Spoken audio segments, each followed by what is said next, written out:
A Alemanha humilhada. O nascimento de um monstro. 1919-1923. Você sabia que um dos momentos mais frágeis da história alemã foi também o terreno fértil para o surgimento de um dos maiores pesadelos da humanidade? Entre 1919 e 1923, a Alemanha não apenas tentava se reerguer, ela implodia por dentro. E foi nesse caos que as sementes de um monstro começaram a germinar. O que acontece quando um império desmorona? Milhões de pessoas passam fome, o dinheiro perde completamente seu valor. E ninguém parece ter as respostas. No fim da Primeira Guerra Mundial, a Alemanha estava de joelhos. O Tratado de Versalhes, assinado em 1919, caiu sobre o país como uma sentença cruel. Os alemães não só perderam territórios valiosos, como também foram obrigados a pagar reparações de guerra impagáveis. O valor? 132 bilhões de marcos ouro. Isso equivaleria hoje a centenas de bilhões de euros. Mas o que talvez seja mais chocante não é o valor, e sim o sentimento que esse tratado deixou.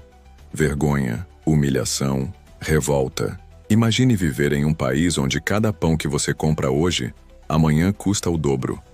Onde sua aposentadoria desaparece do dia para a noite. Era assim que muitos alemães estavam vivendo. A hiperinflação se tornou uma praga. Você já viu uma criança brincando com pilhas de dinheiro? Isso aconteceu de verdade na Alemanha. As notas perderam tanto valor que deixaram de servir como moeda e passaram a ser brinquedo. O governo da recém-formada República de Weimar parecia impotente. Os partidos políticos se fragmentavam entre socialistas, comunistas, conservadores e extremistas nacionalistas. Greves, tentativas de golpe, assassinatos políticos, tudo isso virou rotina. Você sabia que só em 1923 a Alemanha enfrentou mais de 500 atentados políticos? Mas vamos voltar um pouco.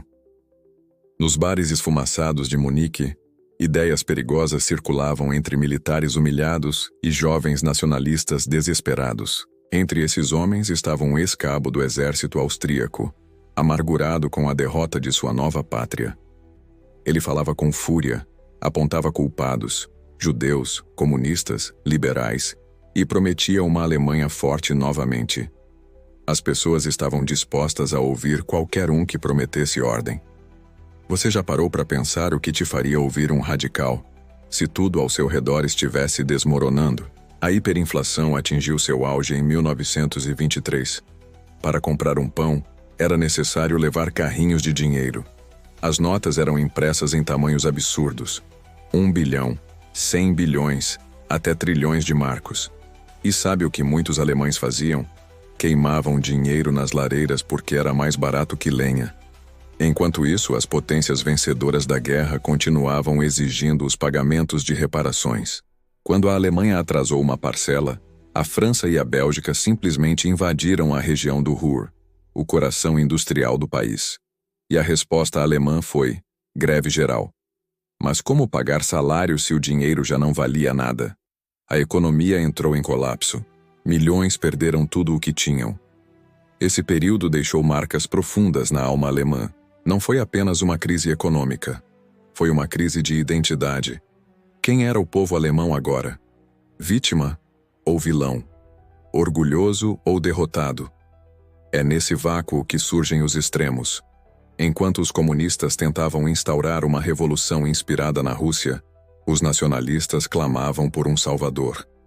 E esse clima abriu espaço para nomes que até então eram considerados apenas vozes de ódio nas sombras. O Partido Nacional Socialista dos Trabalhadores Alemães, o NSDAP, era um entre tantos grupos marginais. Mas tinha algo diferente. Tinha disciplina, uniforme, bandeiras, símbolos e um líder cada vez mais carismático. Alguém que entendia a dor do povo e sabia como transformá-la em discurso. Você acredita que palavras podem se tornar armas? Em 1923, o jovem partido tentou seu primeiro grande ato, o Putsch da cervejaria. Hitler, ao lado de Ludendorff e outros veteranos, invadiu uma reunião política em Munique e tentou iniciar uma revolução nacional. Fracassaram. Foram presos. Mas, ironicamente, Foi ali que Hitler encontrou sua oportunidade de ouro. Durante o julgamento, ele ganhou destaque na imprensa nacional. Seus discursos inflamados foram transcritos e publicados, e na prisão, escreveu parte do livro que se tornaria o Manifesto do Nazismo, Mein Kampf. Já ouviu falar que às vezes uma derrota pode se transformar em vitória? Pois foi exatamente isso que aconteceu ali. Hitler saiu da prisão 2 anos depois, mais forte, mais preparado e com um plano mais ambicioso do que nunca. Enquanto isso, meus líderes europeus tentavam conter o desastre. Em 1924, o chamado Plano Dawes foi implementado. Os Estados Unidos ofereceram empréstimos à Alemanha, aliviando a carga das reparações e ajudando a estabilizar a moeda. Foi um respiro, temporário, mas o estrago já estava feito. Uma geração inteira de alemães cresceu vendo a instabilidade, a fome, a miséria, e associando tudo isso à democracia.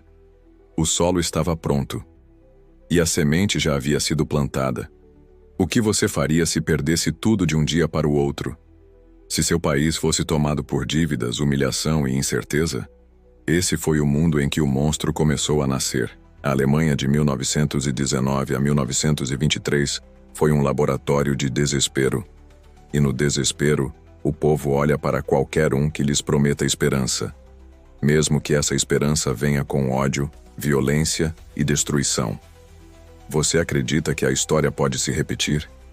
Se essa história te prendeu, te fez pensar ou trouxe algo novo, deixa aqui nos comentários. O que mais te surpreendeu nesse período sombrio da Alemanha? E você? O que acha que teria feito naquela época? Não esquece de se inscrever no canal e ativar o sininho para não perder os próximos episódios dessa série. A história está só começando. E no próximo capítulo, veremos como esse monstro começou a se organizar para tomar o poder de vez. Nos vemos lá.